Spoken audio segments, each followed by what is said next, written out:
we just want to bring some awareness to an important arena or area in our community, which is HIV/AIDS.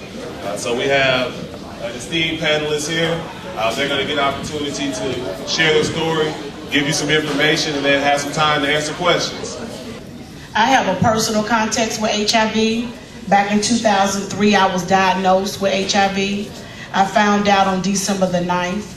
January the 1st, I was placed in the hospital for 23 days with an opportunistic infection. I had a 107-degree fever, pneumonia, 7 blood transfusions. I lost 70 pounds, and the doctors told my mom that there was nothing else they could do for me. And that was 7 years ago. Today I stand strong. Today I claim my healing. By his stripes I am healed, but the virus is undetected in my body. Thank you. I got HIV. I contracted HIV by having unprotected sex with a man that was not my husband. It was out of order. He didn't love me and I did not love him. It was just a random booty call. And I gave in to somebody that I had no business giving my body to, so respect your mind, body, and souls. Okay? But because I listened to God when he spoke to me, he said, if you do what I say do and go what I say go, and say what I tell you to say, I will heal you. So this is why I speak openly, candidly, and with boldness in regards to what I did. And the virus could have been in my body anywhere from 7 to 10 years, according to my doctor, before it started breaking me down. Breaking me down to a T-cell count of 19. And then the 4th day of January 2004, they told me I had AIDS. But look at me. But God. Protect yourself. I say don't have it and wait on God to sing your king. That's what I say do. I'd like to just give the statistics and what's going on in Mecklenburg County in North Carolina. North Carolina is the 10th largest state in the 50 contiguous, and we also are number 8 in the number of new cases of HIV, how many are in the state. In Charlotte, we have 20% of all the HIV in the entire state is in Charlotte. That means 1 in 100 black men, 1 in 100 black women in Charlotte have HIV. The nation is 1 in 300, so Charlotte's out of control, and it's a lot because we're not listening to our bodies, we're not listening to our spirits and what we should be doing.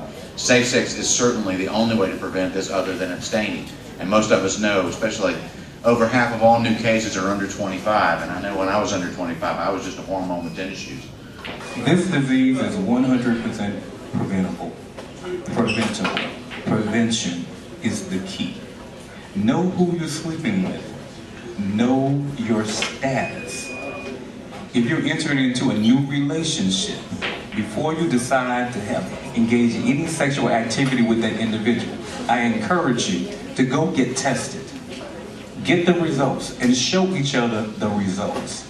I can't tell you how often on a daily basis, the number of clients that come into the agency that I work for that's within the age category that I'm looking at right now. I have been a part of this community, working in this community, advocating in this community for many, many years, even before I became a professional. I've been a professional in this community, working for about 5 years now. I've had 2 cousins and 2 close friends who have died from the disease. All of them did not reach their 30th birthday. None of them reached their 30th birthday. 25, 24, 28, 29 years old. It doesn't make any sense. It does not make any sense for us to live the way we live. We are kings and queens, but we choose not to be kings and queens every time we put ourselves at risk. I know we want to be young and free and do things. That's okay, but at the same time, never put your life in someone else's hands. Every time you take the risk of sleeping with somebody and having unprotected sex, you're putting your life in their hands. This generation that I'm looking at now does not know life without HIV. HIV was discovered in America in 1981. Just about everybody in here was born after that date. Newsflash, there are individuals who were born with HIV that could possibly attend school with you. So when you think about sex and sexual experiences, individuals can be virgins and still have HIV. So a lot of times when you're going through sexual histories with an individual, they're asking you, who have you slept with? HIV is not just transmitted through sex. Individuals in your age group were born with HIV. Take people's negative results with a grain of salt. You got to be with that person and test over time.